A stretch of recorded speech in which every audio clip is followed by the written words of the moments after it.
Our next speaker is Jeff Mattox. Jeff is not a veteran himself, but his father was a 30-year Air Force veteran and a chaplain through some of the more difficult times of American military, cultural, social history. So Jeff's going to speak to us a little bit about his experiences, what he saw there. Jeff. Thank you. Thank everybody for coming out. This is a great crowd. As John said, my dad was a 30-year career Air Force chaplain. He went in 1966 at the height of Vietnam. And, you know, growing up as a kid in the military, active duty military, we're always moving and uprooting our family and following our active duty parents, whether they be men or women, all over the world. And I saw a lot. I saw a lot of the world. I saw all of Europe. I saw the sun come over the top of Mount McKinley in Alaska when we were stationed at Eielson Air Force Base. But I did miss my dad. My dad was gone a lot of the times during that period of time, and it wasn't until years later that I found out that he was out consoling people, families that had lost loved ones over in Vietnam. I really hated my father because of that, because I didn't have him there. You know, he wasn't there to play ball with me. He wasn't there to help me work on little cars. He wasn't there. And it wasn't until years later that I realized I paid a small price. I can go now and I can talk to him, I can touch him, I can feel him, and all the people around me, that my friends that have lost loved ones, can't do that. And so it was a small sacrifice for me. I didn't think so at the time. Military families go through a lot. They suffer a lot. Their loved ones are overseas for sometimes years at a time.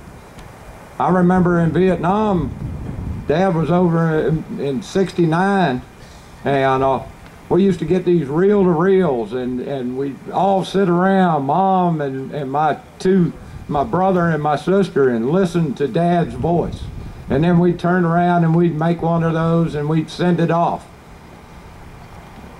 People don't realize, people outside of the military don't realize what families go through, the sacrifice they make. The sacrifice that the families make for freedom. Sometimes it's hard to understand as a youngster. I know I didn't. I know kids today don't understand what's happening. They might see it on TV and all, but it really doesn't click in their head. And I just hope that all of us can remember that it's the families that suffer too. Other thing is, all these people out here fought for freedom and liberty.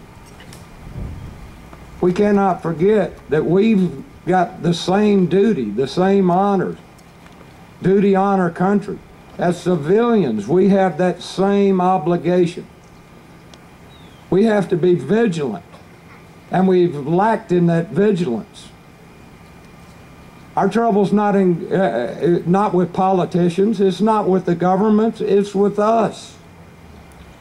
We haven't been as vigilant as we need to be. And I challenge every one of you to get involved. Get involved at your local level, get involved at your state level, and get involved at your federal level. Until we get vigilant about freedom, vigilant about liberty, standing for the Constitution, standing for the Bill of Rights. Until we do that, our country is going down to hell. So remember the families, remember the fallen, remember all these fellow soldiers that have gone all over the world. But remember, it's here that we have to stand. And it's here that we have to protect liberty. I'm not going to say any more. I don't need to be long-winded. So thank you all for coming. Thank you all for serving. God bless America.